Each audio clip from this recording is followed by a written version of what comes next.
आज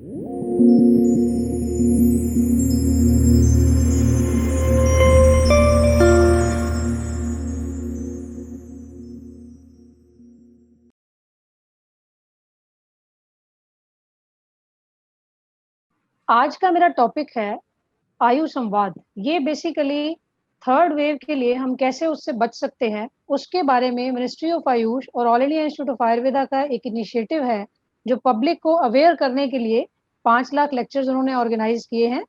तो अब हम आज इसके बारे में बात करेंगे। ये उसकी एक पिक्चर है all India institute of Ayurveda की। What is Ayurveda? Ayurveda is derived from Ayu, meaning long life, and Veda meaning knowledge. Ayurveda एक नॉलेज सिस्टम है हेल्दी और हैप्पी लाइफ का। सारे लैब में टेस्ट करवा के सोचते हैं मैं हेल्दी हूँ। क्या आप वाकई में हेल्दी हैं? अगर आप खुश नहीं हैं और बहुत स्ट्रेस्ड हैं, तो आप आयुर्वेद की परिभाषा में हेल्दी नहीं हैं। इसलिए आयुर्वेदा एक ऐसा नॉलेज सिस्टम है जो हेल्थ और हैप्पीनेस दोनों प्रोवाइड करता है। इलनेस को ठीक करता है, वेलनेस मेंटेन करने में हेल्प करता है और हैप्पीनेस देता है। And Ayurveda is rooted in community, यानी हमारी दादी नानी के टाइम से जब भी किसी बच्चे को चोट लग जाती थी, तो बोलते थे हल्दी वाला दूध दे दो, हल्दी लगा लो। ये कम्युनिटी में रूटेड है। इसको अदरक के रस में शहद दे दो, इसको खांसी है। इसलिए पब्लिक हेल्थ में आयुर्वेदा बहुत अच्छा रोल प्ले कर सकता है। इसमें पोटेंशियल है health and wellness for all के पर्पस को मेंटेन करने का, उसको पूरा करने का। ज्यादातर फॉरेन कंट्रीज भी इस चीज पर खर्चा ज्यादा करते हैं, इस चीज पर एफर्ट ज्यादा करते हैं कि बीमारियों से बचा कैसे जाए, और उसमें आयुर्वेद सबसे ज्यादा आगे है। एम है जो आयुर्वेद का, स्वस्थस्य स्वास्थ्य रक्षणम आतुरस्य विकार प्रशमनच, यानी स्वस्थ व्यक्ति के स्वास्थ्य की रक्षा कैसे की जाए और रोगी के रोग को कैसे ठीक किया जाए। देखिए, सिर्फ रोगी ही हमारे पास नहीं आने चाहिए। अगर आप स्वस्थ हैं, तब भी आपको डॉक्टर के पास जाना चाहिए, अपनी हेल्थ को मेंटेन करने के लिए, अपने स्वास्थ्य को मेंटेन करने के लिए। इसमें 3 मेन एम है आयुर्वेद के। प्रिवेंशन, यानी कि बीमारियों का प्रिवेंशन, इसमें कोविड का प्रिवेंशन भी आएगा। प्रमोशन, यानी हेल्थ का प्रमोशन। मेंटेनेंस, अगर आप स्वस्थ हैं तो उसको मेंटेन कैसे करें, तो maintenance of health and management of diseases. 3 चीजों से ये करते हैं हम लोग। Diet, sleep and celibacy. Diet यानी उत्तम आहार आप लें, जो मैं आगे डिस्कस करूंगी। स्लीप आपकी प्रॉपर होनी चाहिए, साउंड स्लीप होनी चाहिए, प्रॉपर टाइम ड्यूरेशन होना चाहिए, ना कम ना ज्यादा। सेलिबेसी, सेलिबेसी सिर्फ एब्सटिनेंस को नहीं बोलते, ब्रह्मचर्य यानी ब्रह्म की चर्या, यानी मैं ब्रह्म हूँ, मैं अपने शरीर की रक्षा कैसे करता हूँ, ये है सेलिबेसी। तो ये एक तो ये है, और दूसरा आयुर्वेद जो है, ये पर्सनलाइज्ड होलिस्टिक अप्रोच है। यानी अगर मैं एक व्यक्ति को मैंने बोला कि आप अदरक का रस शहद में लें, हो सकता है दूसरे व्यक्ति को मैं नहीं बोलूं, उसको वो सूट ना करे, उसको मैं कुछ और बताऊं। तो ये पर्सनलाइज्ड होलिस्टिक अप्रोच है, ये एक जनरलाइज्ड अप्रोच नहीं है कि आप सबको बोल दो कि अदरक का रस लो शहद में। फिर स्ट्रेंथ्स ऑफ आयुर्वेदा। आयुर्वेदा की क्या शक्तियां हैं? एक तो प्रिवेंशन, दूसरा ट्रीटमेंट बीमारियों का, फिर तीसरा रेस्टोरेशन। अब जैसे कोविड है, उसमें भी हम मैं 3 स्टेप्स में गाइड करूंगी, कैसे उससे प्रिवेंट करें, कैसे हम उसका ट्रीटमेंट करते हैं। और जो पोस्ट कोविड है, जिनको अभी भी सिम्टम्स कुछ ना कुछ आ रहे हैं, पोस्ट कोविड सिम्टम्स, उसको कैसे हेल्थ को रिस्टोर करना है। अब आयुर्वेद में एक तो ये टाइम टेस्टेड है, 5,000 साल पुराना आयुर्वेद आज भी जीवित है और दोबारा से आ रहा है, तो ये टाइम टेस्टेड है। कॉस्ट इफेक्टिव है। रेमडेसिविर और एलोपैथिक मेडिसिन कितनी कॉस्टली हैं बजाय आयुर्वेद के। Quality, safety and efficacy assured, क्योंकि अब गुड मैन्युफैक्चरिंग प्रैक्टिस गवर्नमेंट ने वो कर दी है। तो पूरी जो भी मेडिसिन आती हैं, वो एक प्रॉपर पैरामीटर के क्लिनिकल उसमें से ट्रायल्स और पैरामीटर से गुजर के फिर आती हैं मार्केट में। इम्यूनोमॉड्यूलेटर्स एडवाइज्ड हैं आयुर्वेद में, जो हमारी इम्यूनिटी को बढ़ाते हैं, हमारी सेल्स को रिजुविनेट करने के लिए, हमारी बॉडी को रिजुविनेट करने के लिए बहुत कुछ एडवाइस है आयुर्वेद में। पैलिएशन, अब जैसे कैंसर वगैरह के पेशेंट्स हैं, तो उनको पैलिएटिव थेरेपीज भी चाहिए होती हैं, वो आयुर्वेद में एडवाइस्ड है। होलिस्टिक एंड इंटीग्रेटेड अप्रोच, यानी दोनों चीजों तरह से पेशेंट को ठीक करते हैं हम, ये मैं आगे और एक्सप्लेन करूंगी। वेरियस चॉइसेस ऑफ ट्रीटमेंट, इसमें प्योरिफिकेशन है, योगा, मेडिटेशन, ये भी मैं आगे बताऊंगी। Yoga, panchakarma, mental and spiritual healing. फिर comprehensive definition of health, acceptance by the comprehensive definition, यानी हर तरह से आयुर्वेद जो है हेल्थ को मेंटेन करने में हेल्प करता है, स्वास्थ्य को मेंटेन करने में, बीमारी को ठीक करने में। एक्सेप्टेंस बाय द कम्युनिटी, पूरी कम्युनिटी इसको एक्सेप्ट करती है। कम्युनिटी क्या, पूरा दुनिया आयुष काढ़े को ले रही थी कोविड में प्रिवेंशन के लिए। और emphasis on promotion of health and prevention of diseases, इसमें ज्यादा स्ट्रेस दिया जाता है कि आप हेल्थ को प्रमोट करो और बीमारियों से बचो। Importance of diet and lifestyle, holistic concept of health, individualised approach, यानी हर एक व्यक्ति का एक इंडिविजुअल अपना प्रकृति है उसकी, वात पित्त कफ के अकॉर्डिंगली उसके बेसिस पे हम उसको ट्रीट करते हैं। यूनिवर्सल अप्रोच भी कुछ चीजों में होती है। Stress on public health and eugenic, यानी कैसे पब्लिक को ठीक कर सकते हैं, पूरी पब्लिक को हम एडवाइस दें। और यूजेन जेनेटिक लेवल पे भी ये काम करता है। नेचुरल प्रोडक्ट्स हम यूज करते हैं, इसलिए इको फ्रेंडली भी है। Multiple areas of clinical strength, unique therapeutic approach, जिसमें प्रिवेंटिव यानी कैसे बीमारियों से बचे, प्रमोशन कैसे करें हेल्थ की। अगर हम रूटीन चेकअप के लिए जाते हैं तो प्रिडिक्ट कर सकता है डॉक्टर फर्दर। कोई मान लो किसी को कॉन्स्टिपेशन है, आप घर पे एक त्रिफला लेके या कुछ भी लेके आप काम चला रहे हैं, लेकिन हो सकता है वो किसी बड़ी बीमारी का सिम्टम हो। इसलिए अगर आप रूटीन डॉक्टर के पास विजिट करते हैं तो आने वाली बहुत बड़ी बीमारी को प्रिडिक्ट कर सकता है। पार्टिसिपेटरी, पेशेंट पूरी तरह से पार्टिसिपेट करते हैं ट्रीटमेंट में, इसलिए पार्टिसिपेटरी। क्यूरेटिव, यानी बीमारियों को ठीक करने के लिए आयुर्वेद को हम यूज करते हैं। अब आयुर्वेदा जो knowledge system of healthy and happy life है, इसकी 8 ब्रांचेस हैं। Internal medicine, paediatric, psychiatry, eye and ENT, surgery, toxicology, geriatrics and rejuvenation, जिसमें हम bio purification, oral medication, diet, lifestyle, yoga और मेडिटेशन से पेशेंट को ठीक करते हैं। अब हम आते हैं कोविड से रिलेटेड बातों पे। एपिडेमिक्स इन आयुर्वेदा, अब जैसे कोविड को पेंडेमिक घोषित कर दिया गया, तो आयुर्वेद में क्या ऐसा कुछ वर्णन है? हाँ, जनपदो ध्वंस रोग आयुर्वेद में वर्णित हैं, जिसमें पूरी कम्युनिटी अफेक्टेड होती है। इसमें अगर वायु, जल, देश और काल दूषित हो जाए तो पूरी दुनिया को ये बीमारी होती है, तब एपिडेमिक्स आयुर्वेद में कहा जाता है। कोविड में भी हो रहा है ये, बीच में आया था कि एयरबोर्न हो चुका है अब ये। तो इसलिए, और औपसर्गिक रोग की एक डेफिनेशन हमारी सुश्रुत संहिता में दी हुई है। प्रसंगात गात्र संस्पर्शनात् निश्वासात् सह भोजनात् सह शय्यासनात् चपि वस्त्र माल्यानुलेपनात्, यानी अगर आपको कोई कम्युनिकेबल डिजीज है, इन्फेक्शियस डिजीज है, तो आप एक दूसरे के वस्त्र नहीं यूज करेंगे, इकट्ठे खाना नहीं खाएंगे, एक दूसरे की माला वगैरह यूज नहीं करेंगे, साथ में सोएंगे नहीं। तो यही कोविड के प्रोटोकॉल सब एडवाइस किए गए हैं कि आप आइसोलेट होंगे, एक दूसरे का सामान यूज नहीं करेंगे। ये हमारी बुक्स में 5000 साल पहले से एक्सप्लेन्ड है।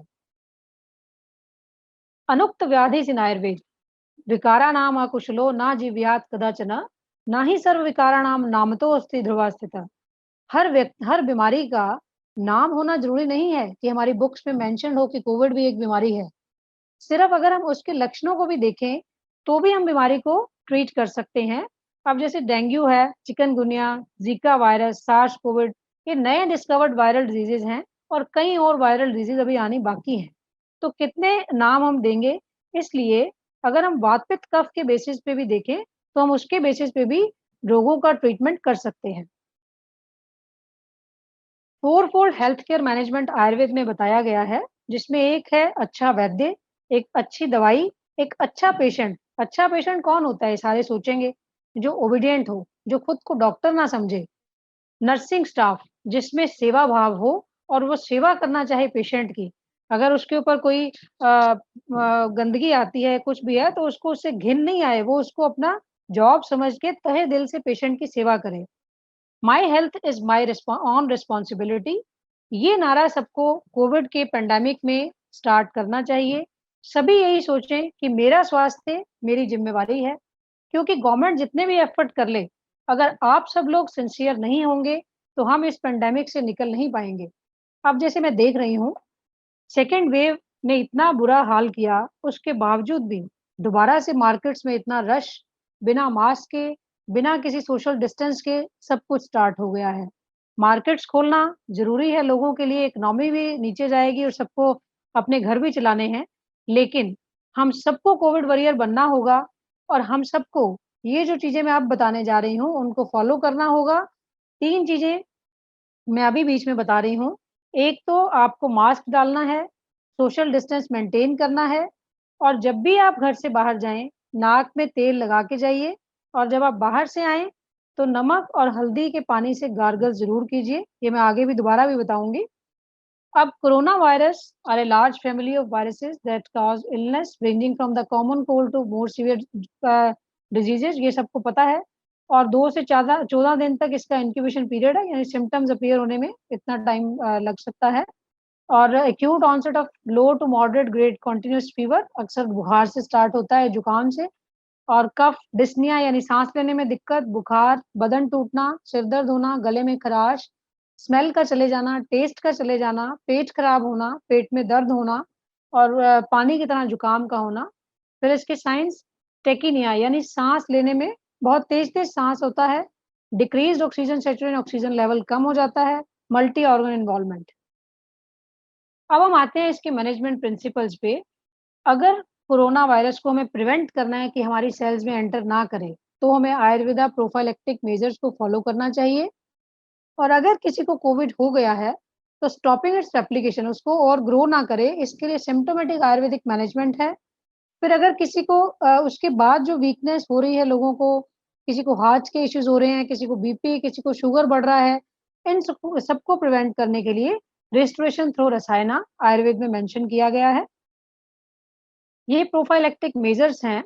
इसमें एडवाइस किया गया है कि आप 10 ग्राम च्यवनप्राश ले सकते हैं मॉर्निंग में और अगर आप डायबिटिक्स हैं, तो शुगर फ्री च्यवनप्राश लीजिए। हर्बल टी ले सकते हैं, इस पे बहुत इश्यू बना हुआ है।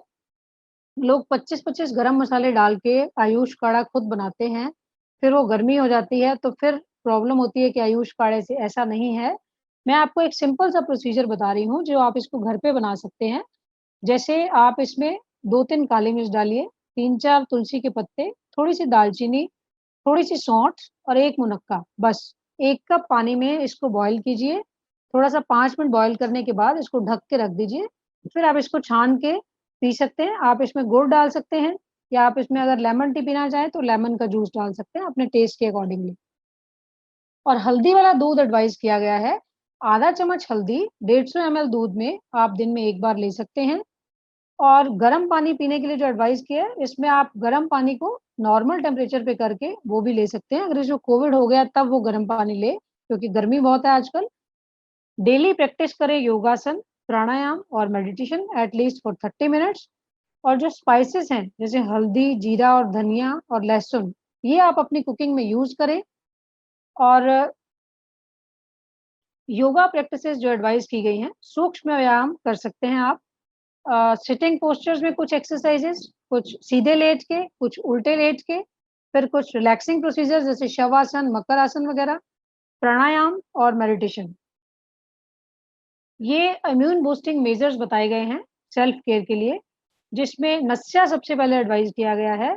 2-2 ड्रॉप्स दोनों नॉस्ट्रिल्स में आप ऑयल डालिए, पिल्लो निकाल दीजिए। सुबह टॉयलेट जाने के बाद ये डाल सकते हैं, ऐसे ही रात को भी डाल सकते हैं। अगर आप इसके बेनिफिट सुनेंगे, तो आप नॉर्मल रूटीन में भी इसको डालना शुरू करेंगे।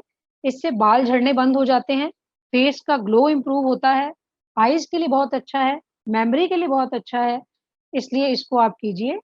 फिर है गार्गलिंग। इसमें गर्म पानी से गार्गल कर सकते हैं आप, ऑयल पुलिंग थेरेपी भी कर सकते हैं इसमें। आप मुँह में सीसम ऑयल लीजिए 1 चम्मच, उससे कुल्ला करके फिर उसको 5 मिनट रखिए और उसको फेंक दीजिए, फिर गर्म पानी से गार्गल कर लीजिए।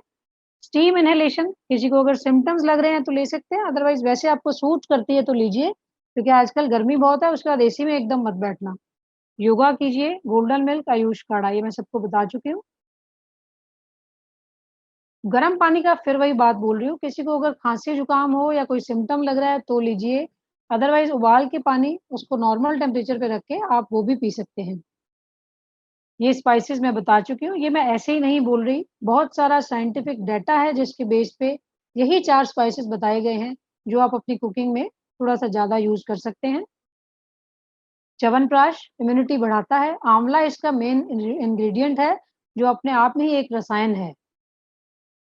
ये आयुष बात मैं एक्सप्लेन कर चुकी हूँ सबको। और ये पैकिंग में भी आ रहा है, आप बना-बनाया भी ले सकते हैं इसको। ये गोल्डन मिल्क एक्सप्लेन किया गया है, जैसे मैंने बताया है आप सबको।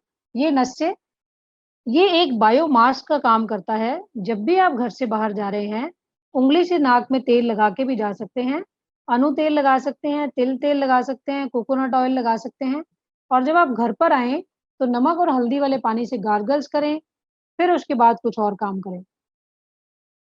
किसी को सिम्पटम लग रहे हैं, गले में खराश हो रही है, जुकाम हो रहा है, तो आप पुदीना और अजवाइन की स्टीम ले सकते हैं, कपूर भी डाल सकते हैं इसमें। फ़ीवर अगर किसी को लग रहा है, तो संशमनी वटी 2 टैबलेट्स सुबह-शाम ले सकते हैं। लेकिन अगर कोई किसी आयुर्वेदिक डॉक्टर से अगर आप सलाह कर लें, तो ज़्यादा बेटर है। अब आता है डाइट। डाइट में आयुर्वेद के अकॉर्डिंगली सिर्फ़ कार्बोहाइड्रेट्स, प्रोटीन्स और मिनरल्स वगैरह एडवाइस नहीं है। इसमें ये बताया गया है कि आपको 6 रसों के आपके डाइट में होने चाहिए। 6 रस यानी मधुर, अम्ल, लवण यानी मीठा, खट्टा, नमकीन, कटु, तिक्त, कषाय। कटु यानी स्पाइसी, तिक्त यानी कड़वा, कषाय यानी एस्ट्रिंजेंट।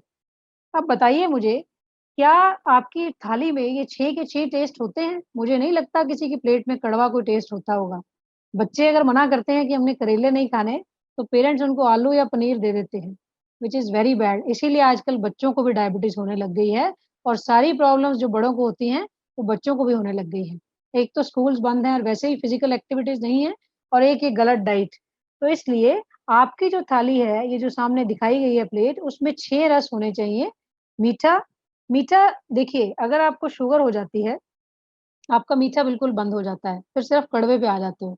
तो बेटर है कि उसके पहले ही आप मीठा भी लीजिए और कड़वा भी लीजिए, ताकि वो दोनों रसों का जो अपना-अपना बॉडी में फ़ंक्शन है, वो प्रॉपर कर पाएँ। अदरवाइज़ शुगर पेशेंट्स को वीकनेस हो जाती है बहुत ज़्यादा, कॉन्स्टिपेशन हो जाती है बहुत ज़्यादा, क्योंकि कुछ चीज़ें डाइट में से कट जाती हैं।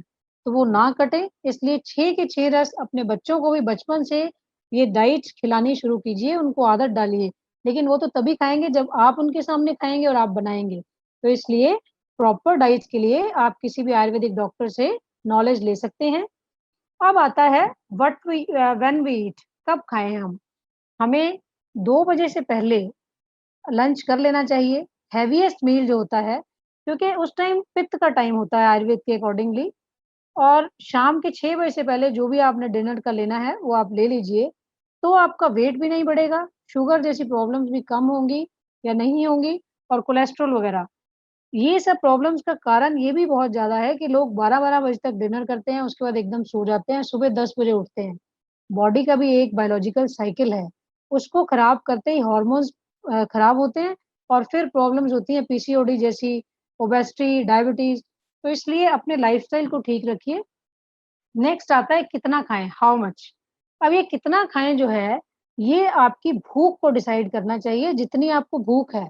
आप किसी डायटीशियन से मान लो आपने डाइट चार्ट लिया कि मुझे आज ये डाइट लेनी है, 4 ब्रेड पीस, 1 कटोरी दाल, 1 कटोरी ये, आपको भूख 1 ब्रेड की भी नहीं है। लेकिन आपको डाइट मिली हुई है उतनी तो आप पूरी खा लोगे और होगा क्या? सिस्टम पे अत्याचार, यानी आपकी बॉडी को ज़रूरत नहीं है और आपने उतना खाना खा लिया या वाइस वर्सा, यानी आपको भूख है 4 ब्रेड की, आपको डायटीशियन ने एडवाइस की है सिर्फ़ 1 ब्रेड, तो आप क्या करेंगे? आप 1 ब्रेड खा के आपकी सैटिस्फैक्शन तो होने नहीं वाली, आप 10 चीज़ें और खाएँगे।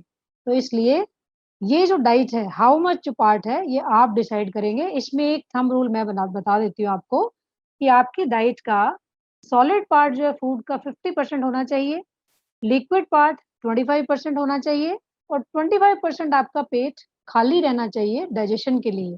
जब आप खाना खा के उठें, तो आपका पेट फटने वाला ना हो जाए कि आपसे उठा ही नहीं जा रहा, आप इतना खा लें। क्योंकि खाना जो है, थोड़ी देर बाद पचता है, तब हमें पता लगता है कि हमारा पेट भर गया है। अब डाइट गाइडलाइंस इन कोविड मैनेजमेंट, ये थोड़ा-सा मैं बता रही हूँ।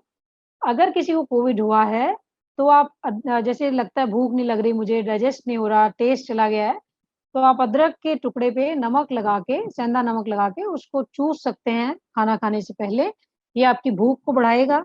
और लाइट फूड लीजिए, जैसे कि मूँग की दाल का सूप, सब्जियों का सूप, अगर कोई नॉन वेजिटेरियन है तो मीट का सूप, खिचड़ी ले सकते हैं आप दाल-चावल की, गाय के देसी घी का लगा हुआ फुल्का, हल्की सब्जियाँ जैसे घिया, तोरी, सीताफल, टिंडे, भिंडी वगैरह ये चीज़ें आप ले सकते हैं।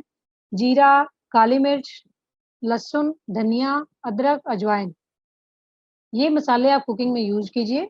अगर आपका भूख और पाचन शक्ति नॉर्मल हो गई है, तो आप नॉर्मल डाइट और क्वांटिटी स्टार्ट कर सकते हैं अपने एपेटाइट के अकॉर्डिंगली। अब है लाइफस्टाइल मॉडिफिकेशंस इन कोविड मैनेजमेंट। सुबह आपको जल्दी उठना है 5 से साढ़े 5 बजे। गर्म पानी ले सकते हैं सुबह आप कॉपर के बर्तन में जिसको रखा हुआ हो। टॉयलेट वगैरह जाइए, उसके बाद आप अपना फेस धोइए, कुल्ला कीजिए, ब्रश कीजिए और फिर आप गार्गल कीजिए गर्म पानी से जिसमें नमक और हल्दी डाला हो। फिर आप थोड़ा-सा अपना फेस गर्म पानी से धो सकते हैं। नाक में 2-2 बूंदे अनु तेल डालिए।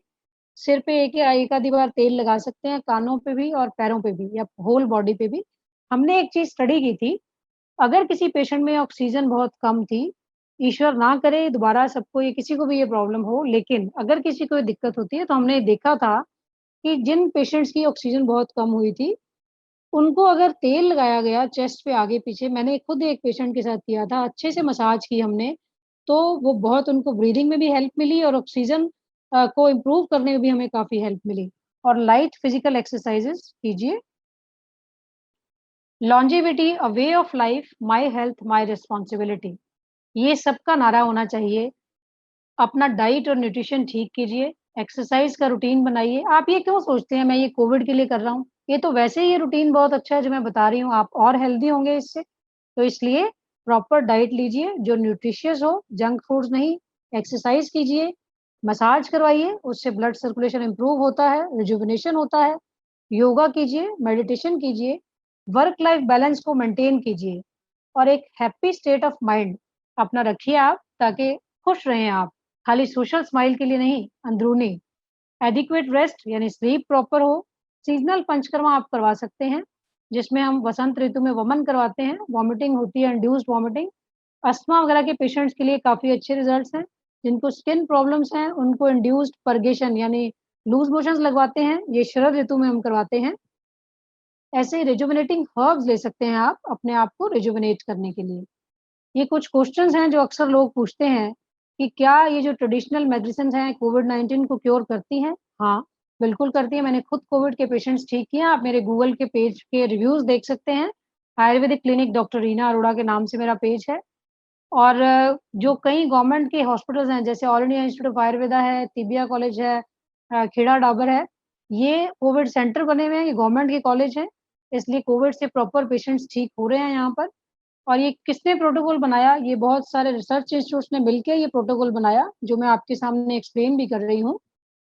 और आयुष क्वाथ क्या इंजूरियस टू लिवर है? No, not at all. इस पे पूरी रिसर्च करके इसको मार्केट में लाया गया है। और क्या जो मेडिसिन्स प्रिस्क्राइब की गई हैं इम्यून बूस्टिंग है? यस। इन पे बहुत सारे रिसर्च पेपर्स हैं, उसके बाद ही इनको आपको बताया गया है। ये पोस्ट कोविड मैनेजमेंट प्रोटोकॉल है। अगर किसी को उसके बाद भी बुखार आ रहा है, बदन टूट रहा है, वीकनेस लग रही है, तो आप संशमनी वटी सुबह-शाम ले सकते हैं, गिलोय ले सकते हैं, अश्वगंधा ले सकते हैं, मुलेठी का पाउडर ले सकते हैं 1 से 3 ग्राम, गर्म पानी से गार्गल कर सकते हैं हल्दी डाल के, च्यवनप्राश ले सकते हैं। लेकिन फिर भी अगर किसी डॉक्टर के सुपरविजन के अंडर लें, तो ज़्यादा बेटर है। तो ये जो पोस्ट कोविड कॉम्प्लिकेशंस हैं, ये भी इन मेडिसिन से काफ़ी हद तक ठीक हुई हैं, जिसमें आयुष, क्वाथ, संशमनी वटी, अश्वगंधा, आंवला और मुलेठी वगैरह एक्सप्लेन किया गया है। बट फिर वही above all medication should be taken by consulting Ayurvedic physician. ये सब रिसर्च बेस्ड है, यही इसमें ये बताया गया है इन्होंने। और ये रसायन है जो हम ले सकते हैं, गिलोय, अश्वगंधा, हल्दी, मुनक्का, शतावरी और आंवला। इसको आप अपनी इम्यूनिटी को बूस्ट करने के लिए इनमें से कुछ भी एक आधा प्रोडक्ट डेली आप ले सकते हैं। ये all India institute of Ayurveda की फोटो है। Thank you for patient hearing.